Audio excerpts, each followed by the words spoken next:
Hotep à tous, bien-aimés frères et sœurs, la situation sur le terrain.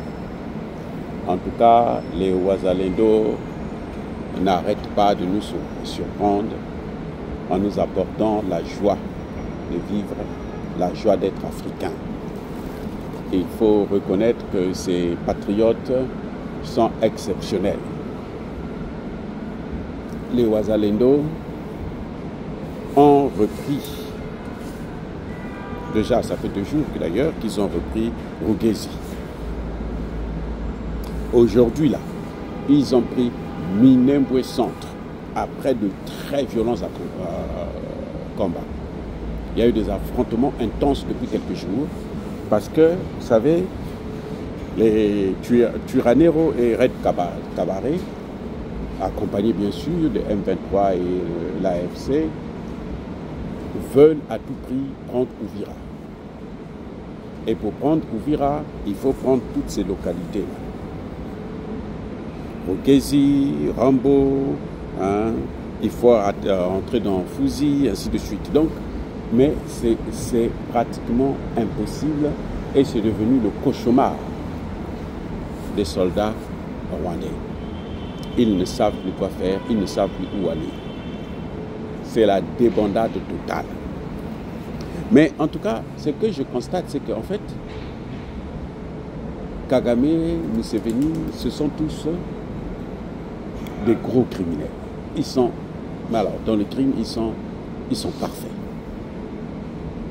Maintenant, ce qu'ils font, ils sont en train de massacrer les soldats rwandais. Ah oui, ils les font massacrer, puisque quand ils viennent là, actuellement, ils viennent, on les massacre. Ils viennent, on les massacre. Pas plus tard que hier, je vous ai dit, c'est 80 qui ont été envoyés au repos éternel. Aujourd'hui encore, ça se compte par centaines. Ah ouais. Et maintenant, ce que nous constatons, ce qui est avantageux, c'est que de plus en plus, certains militaires, vraiment une partie des FARDC, est en train de se réveiller, de dire que nous devrons lutter avec les Wazalendo. Notre travail, celui-là, on ne peut pas continuer à laisser les volontaires faire le travail que nous, qui sommes payés, et ils puissent faire. Donc il y a pas mal de FARDC qui sont en train de se réveiller et prendre les choses en main. La complication, la difficulté que nous avons, c'est que depuis Kinshasa, le président Tshisekedi, justement, ne prend pas toutes les dispositions nécessaires. Parce que nous lui demandons, depuis très longtemps, on lui avait dit que Museveni est dans le coup. Il nous a fait croire que non. Parce qu'autour de lui, il y a des faux conseillers, des conseillers bidons qui s'enrichissent et puis, bon, qui lui font croire que non, la situation n'est pas dramatique, elle est sous contrôle. Ils peuvent toujours récupérer cette situation, même si ils perdent le terrain, eh ben, ils vont récupérer ces endroits-là. C'est faux, archi faux. Parce que ce que vous perdez là, pour récupérer ça, maintenant, c'est un problème très difficile. Regardez Goma. Oui, Goma, il ne contrôle pas vraiment la ville, mais ils font que faire rentrer les Rwandais. Et puis, malgré le fait qu'ils ne contrôlent pas totalement la ville, mais ils font rentrer, ils massacrent Goma, Bukavu, les 2 villes là seulement, par jour. Actuellement, c'est au moins 50 morts par jour. Vous voyez? C'est-à-dire que quand ils arrivent à 50, c'est qu'ils n'ont pas fait un bon travail. On va les prendre dans les hôpitaux, on va les prendre par-ci, on prend des familles entières en massacre. Donc je crois que au niveau du Congo, il faut que les Congolais puissent prendre leurs responsabilités. Il faut suivre l'exemple de Poutine. Fight and talk. Vous voulez faire la diplomatie, on fait la diplomatie et puis on se bat. Mais comme les Rwandais sont en train de faire, ils font la diplomatie, ils cherchent à gagner du temps, mais ils continuent aussi à se battre sur le terrain. Et c'est ça que nous devrons faire, si nous voulons nous faire respecter.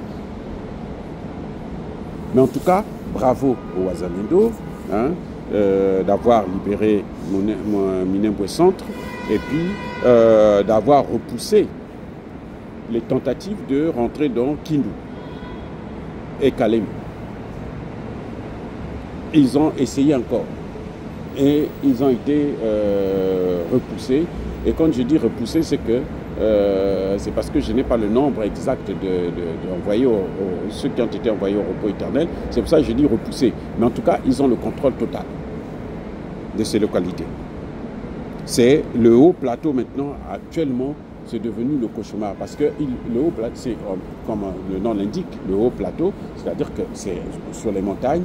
Et c'est à partir de là, s'ils ont ça, ils peuvent contrôler, ils peuvent attaquer facilement Uvira. Donc, ces hauts plateaux-là, ils ont tout fait. Ça fait plus d'une semaine qu'ils ont tout fait.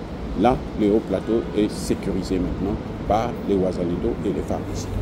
Bravo en tout cas à tous ceux qui ont mené cette opération et nous saluons ces efforts et nous pensons que, nous espérons plutôt que ça va continuer et que le gouvernement, les militaires congolais qui sont en charge des opérations vont continuer à équiper leur armée et puis surtout aider les Wazalendo. Même s'ils ne veulent pas se battre, ils n'ont qu'à donner les moyens aux Wazalendo et ils vont faire le travail. Soyez bénis.